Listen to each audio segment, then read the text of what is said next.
this information is not something you run across every day. It's just not, but it's needed because it has the impact or the potential to have the impact of changing generations. It's just that powerful. Welcome to the Riverside Project podcast. We are mobilizing Houston to empower families and transform generations. We hope these conversations will give you a greater understanding of the issues facing our community and inspire you to find your place along the river.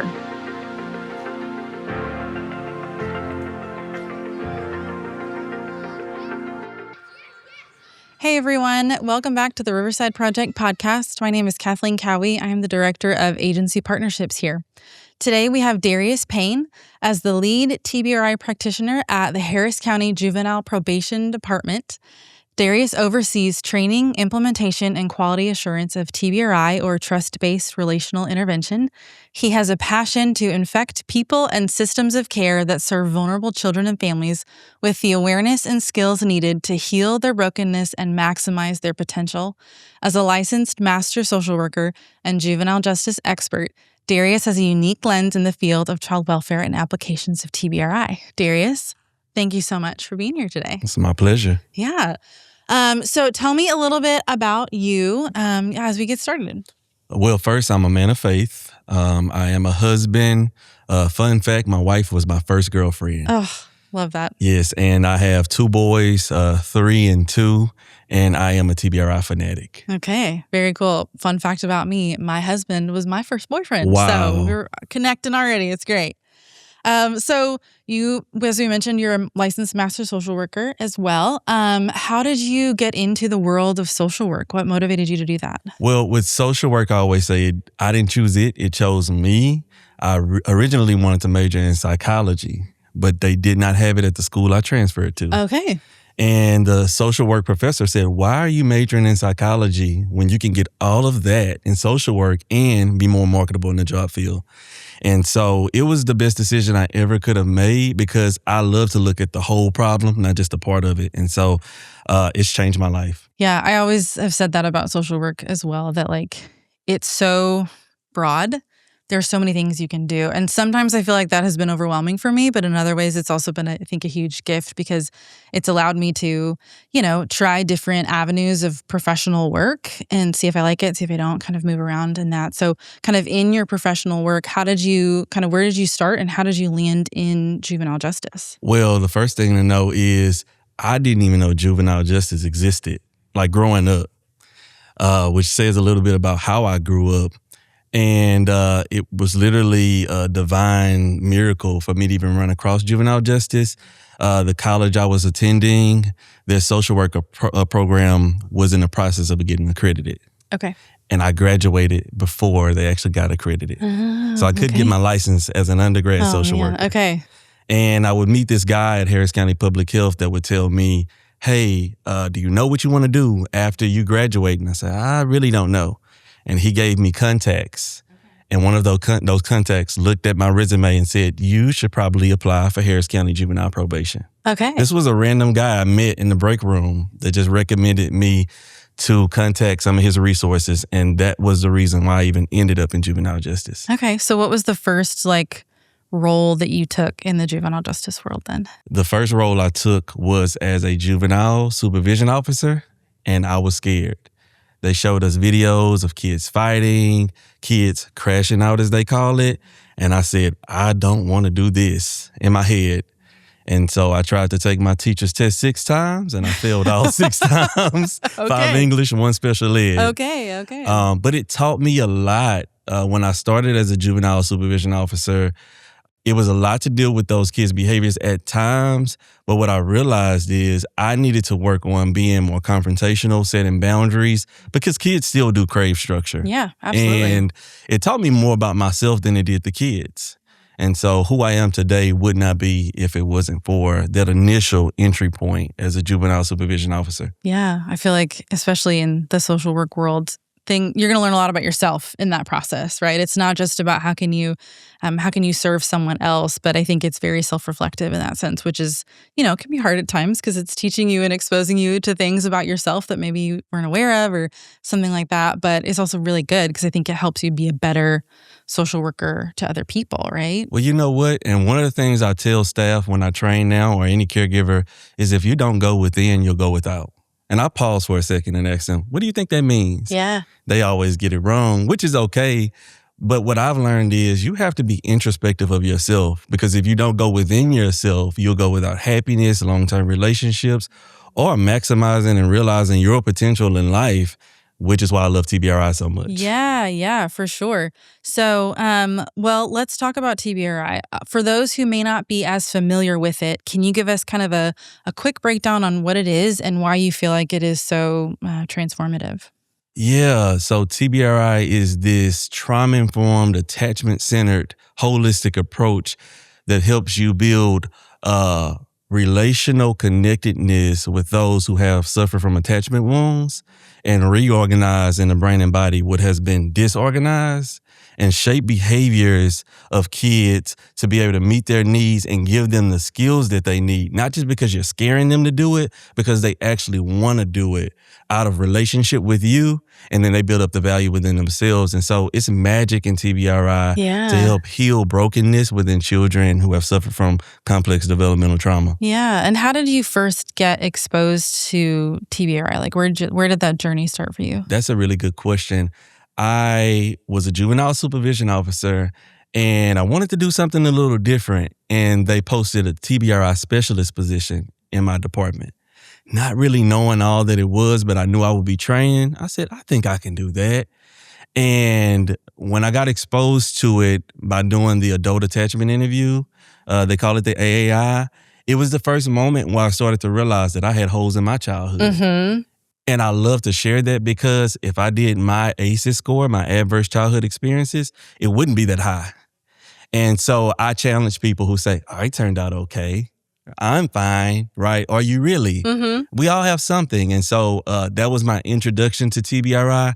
And little did I know the place I was running from, because I tried to take my teacher's test, would be the very place that I would do work to change my life and help heal and bring awareness to so many different people. And I'm thankful for that. Yeah, I can remember doing my AAI as well, becoming a practitioner. And yeah, I would say very similar things. Like my ACEs score was very low. And it's still, that doesn't mean though that there weren't, like you said, kind of holes in the way that your attachment developed as a kid, right? And what that looked like growing up. And again, like this theme of like being very self-reflective, right? What I love about social work is the same thing I love about TBRI, that it really requires you to be aware of kind of the lens through which you are seeing people because of your own history and kind of how that, can manifest itself in very various ways. You know what? And that's why I tell people, because we trained an administrator one time and we asked him, hey, any trauma that you maybe have experienced that you are comfortable with sharing? And he says, well, I've experienced trauma, but not like a true trauma. And I wanted to know, what is a true trauma? But it wasn't just him. When I became a practitioner and they asked me, have you ever had any significant hard things happen in your life? Yeah. I said no. Oh, yeah. Not knowing that I was lying, not knowing that I had experienced things that literally shaped and scolded me that I needed to heal from. And that's why I tell people trauma is not what happens to you, it's what happens on the inside of you. You can call it trauma. You can call it something that impacted you. How did it affect you? And once you bring that awareness within yourself, you have compassion to be able to show to other people around you. Yeah. Well, and I feel like sometimes if you just say trauma and use that as kind of the definition or the term, it can give a certain perception about what that means. And trauma can mean something very differently to everybody. And the way that they define kind of something hard in their life may not be what they think is traumatic, but it did affect them, right? And so it's almost like trauma can be a helpful word to use as kind of a tool, but it also, being able to kind of have space for what did happen to you, right? How do you feel about that? Even if you don't think of it as a quote unquote like traumatic experience, because it still is shaping you, even if you're defining it maybe a little differently. Absolutely. Super interesting. So in your role now you're kind of overseeing the implementation of TBRI at kind of the county level. So what does that look like in practice within this juvenile justice system? Yeah, so as the lead TBRI practitioner, I'm literally responsible for leading the department in overhauling the juvenile justice system with trauma-informed practices, TBRI to be specifically, along with some other things.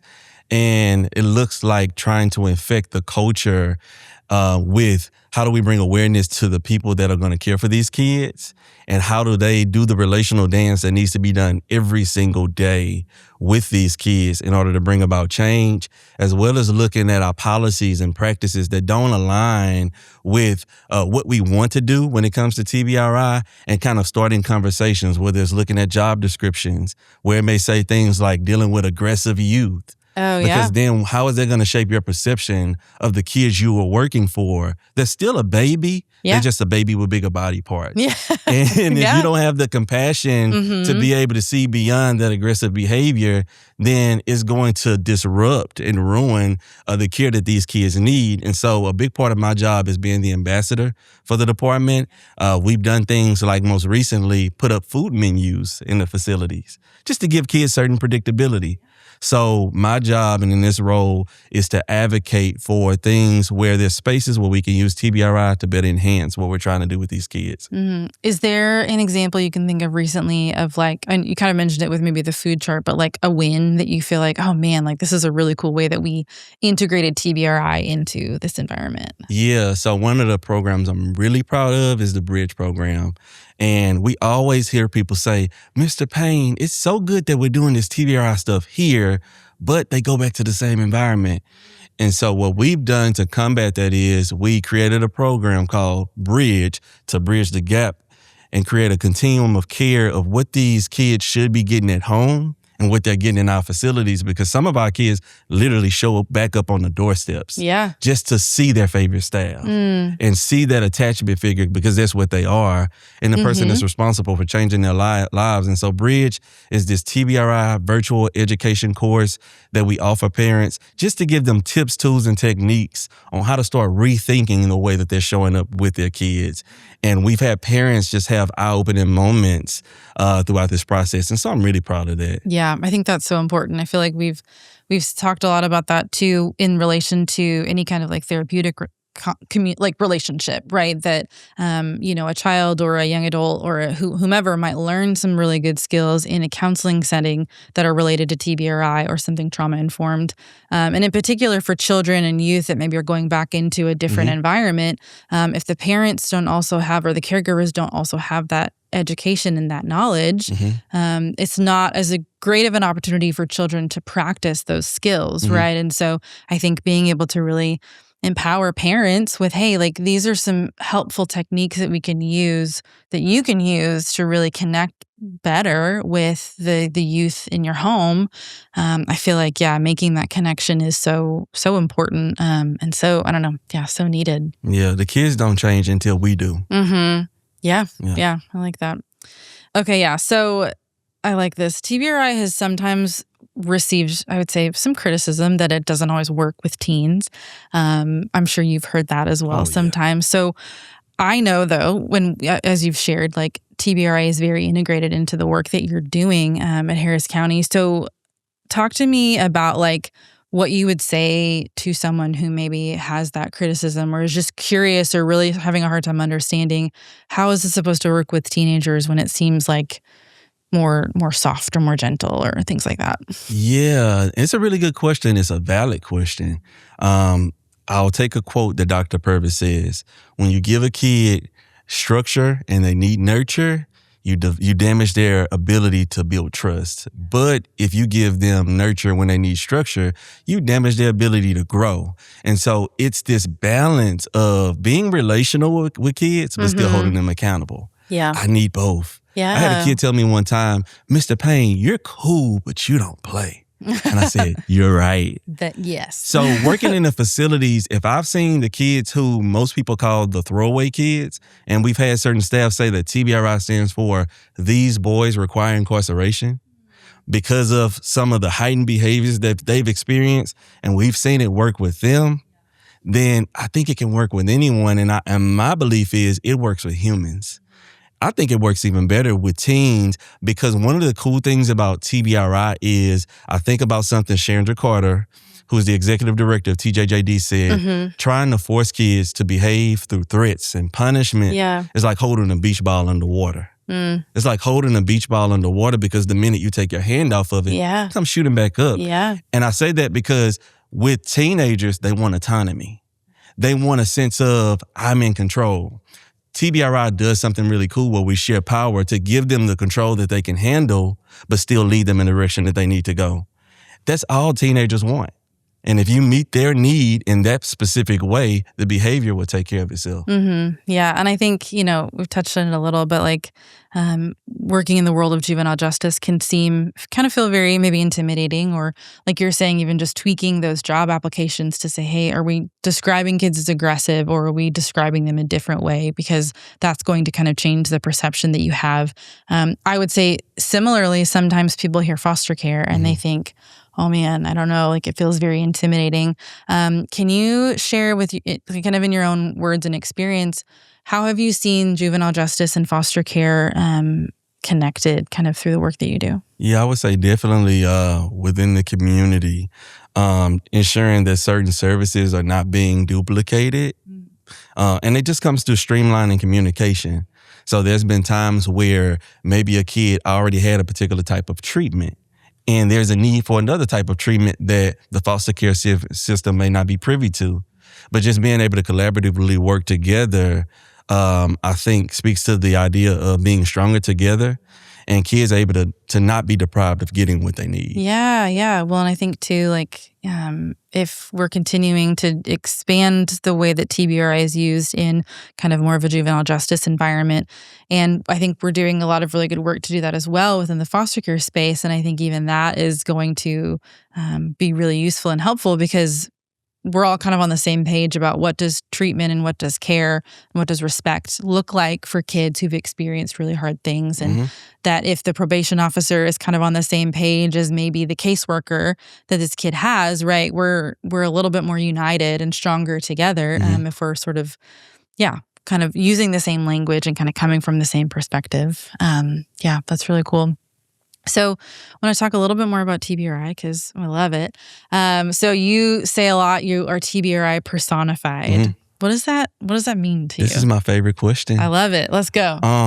I think it means breathing life or breathing CPR into TBRI, where you give it humanistic qualities. It really doesn't matter how much you know, but it matters more so, are you doing it? And so when I think about TBRI personified, that's what I think of. Do you know it? Okay, cool. Are you doing it? Great. Are you becoming it? Is even better. So this is not something that we just talk about. We don't just talk about neurotransmitters, right? And how do you heal the brain and the body? We actually show up to be able to do that through the relational dance that we do each and every day.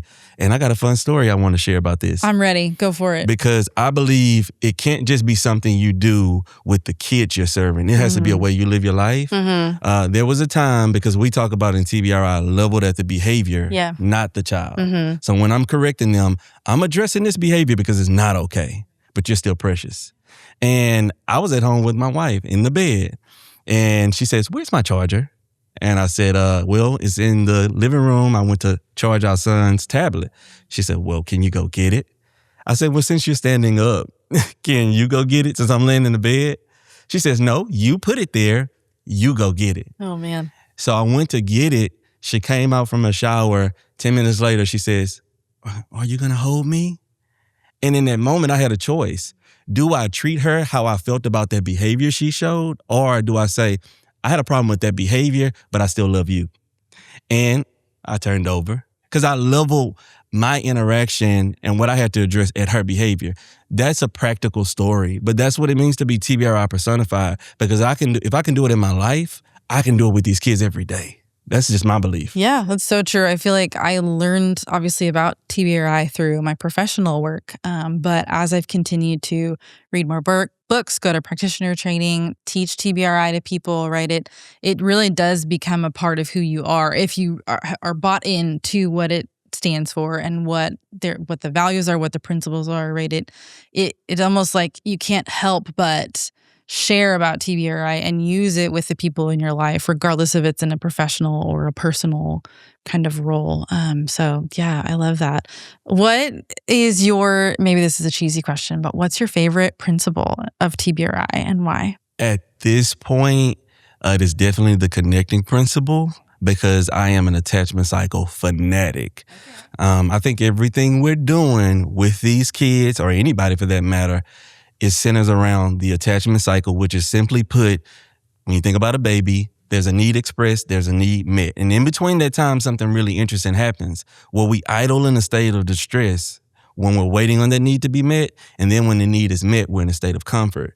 And I think that no matter where you fall on the principles, even when you get to the empowerment principle or the correcting principle, you're still meeting needs. Yeah. You're always on the attachment cycle, no matter where you are. And so that's my favorite part, as well as teaching the attachment styles, because I think it guides what we're trying to do. We're trying to promote security within these kids. Even when I have to deal with your behavior, I need to make you feel secure to know I still love you, I still care for you, but there's boundaries, right? That's that balance we talk about, right? And if you can do that, going back to you talked about with teens, you'll win every time. Oh, yeah, absolutely. Yeah, I do. I also really love the connecting principle. I think because it was the most impactful for me when I learned about it, especially with the adult attachment interview, right? Like you're learning so much about your own stuff, right? And your own history. Have you had opportunities to teach about the different attachment styles with some of the juvenile justice involved youth that you're working with? Or is it primarily, are you teaching that kind of material to like the staff? I've done it more so with staff. With the kids, I have done a youth workshop on the brain, just to get them to understand upstairs and downstairs brain. But since you asked me about teaching the attachment styles, I got a story I want to share. Okay. Because I keep them in the holster. Great. I love it. And I share this because it goes back to like success stories. Yeah. Because when adults are better, kids are better. Yeah. Right? And so that's what I love about TBRI. Before we expect kids to change, we say, I go first. I get to go first, right? Be that vulnerable kind of share. Yeah. Yeah. And so with the attachment styles, we just did a recent training and there was a probation officer. And I think this is really important because if you work as a probation officer or as a caseworker, your burnout can be high, your compassion fatigue can be high, and your compassion satisfaction can be really low. And so after the training, one of the probation officers, he texted me this. He said, I was hyper focused on the lecture of the 4 attachment styles about people becoming who they are based off of their upbringing. My son has severe ADHD and has issues concentrating, so I struggle to get him to focus. The lecture showed me how the brain works based off of how us as parents interact. And if I change the way I teach him, he will have better results. If I continue to rule by an iron fist, he will diminish in his behaviors. He says, I created this game with him. I just came up with it because I realized it's up to me to change his behaviors. Yeah. He says, I did this with my son and now he's begging to play again. In 2 days, I've seen change. And I share that because going back to what TBRI is when we say it's evidence-based, yeah, there's statistics, but I see the evidence every day when I'm interacting with staff or when I do a training or my own kids for that matter, and then I see it work. And I didn't enable them. I didn't coddle them. I held them accountable. But their needs were still met. They still gained skills and their brain was able to grow in a healthy way. So I just wanted to share that. Yeah, no, I love that. And I think especially from like a parenting perspective too, it's like when you learn differently, right? When you know something better, you do better, right? But you've got to be willing to hear that and learn from that and like be receptive to maybe a new way of thinking about dealing with behavior with your own kiddos. And that's a really cool story. So thank you for sharing that. You're welcome. So you have talked a little bit kind of about the juvenile justice system, and you're clearly passionate about, I would say, system change, right? So what do you think it takes not to just train individuals, right, but really shifting kind of entire systems like the juvenile justice system or like the foster care system? What does it look like to make that kind of cultural shift? Yeah, I think a simple way to do it at a systemic level is to look at the 3 pillars of trauma-wise care. Different from trauma-informed, right? when we talk about felt safety, connection, and self-regulation. So when I look at my policies, when I look at my procedures and my practices and my operational procedures, do they align with creating more felt safety, which we know there's a difference between being safe and feeling safe? And how am I promoting connectivity, not just with the staff to youth, but with managers to staff? And staff to staff and managers to managers, right? And how am I promoting self-regulation, again, not just for the kids, but also too for my staff? If I can do that, I'm allowing them to experience in something that I want them to create with the kids. And so on a systemic level, I think it takes that, as well as leadership being brought in. As we know, a fish rots from the head down.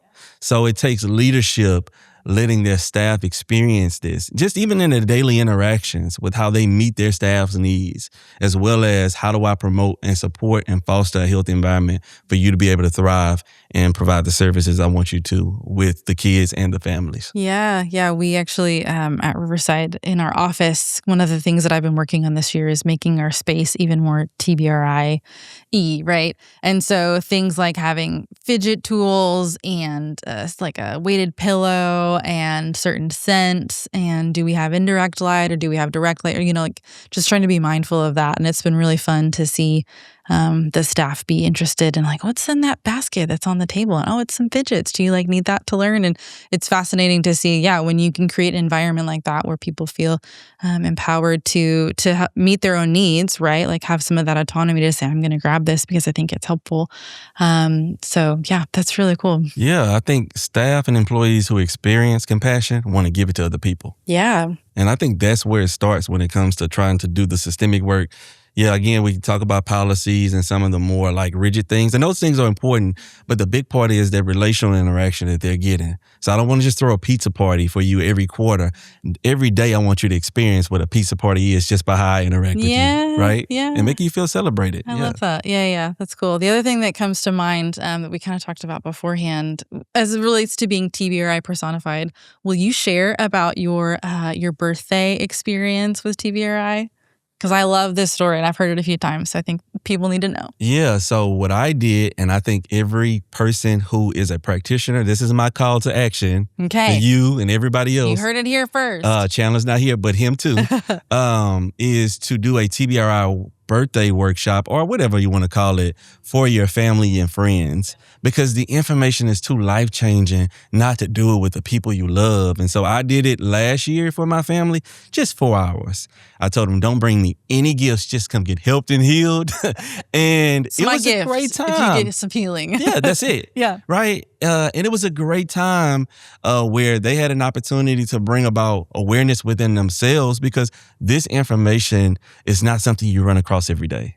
It's just not, but it's needed because it has the impact or the potential to have the impact of changing generations.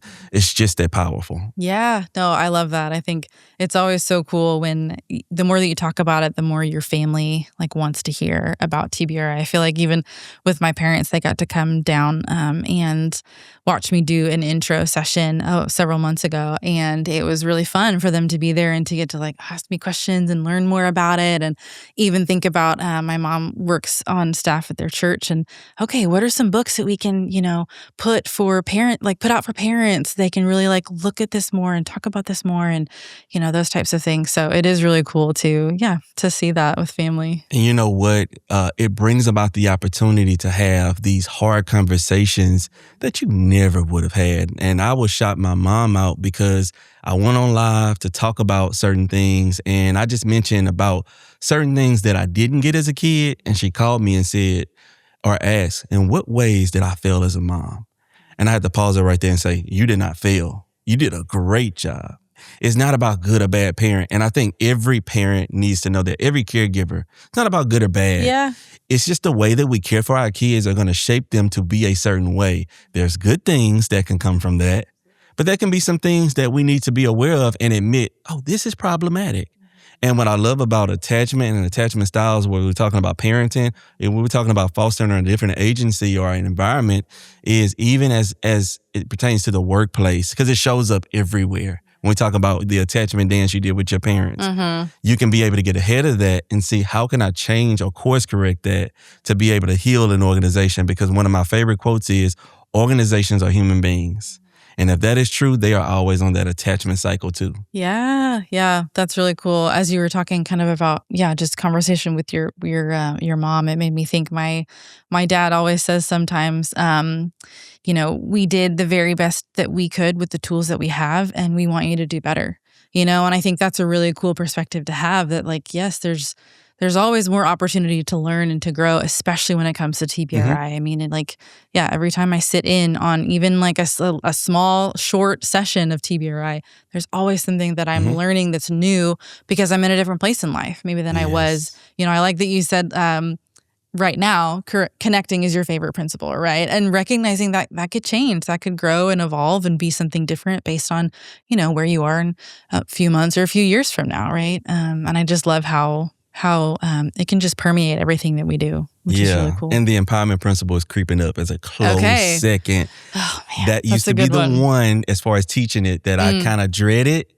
But now I'm realizing the importance of it so much, and just learning new information that makes it practical to be able to say, oh, this is a way to convey this information to people in a way that they can use it to change the way that they're caring for kids, if we're talking organizationally, or even foster parents or bio parents.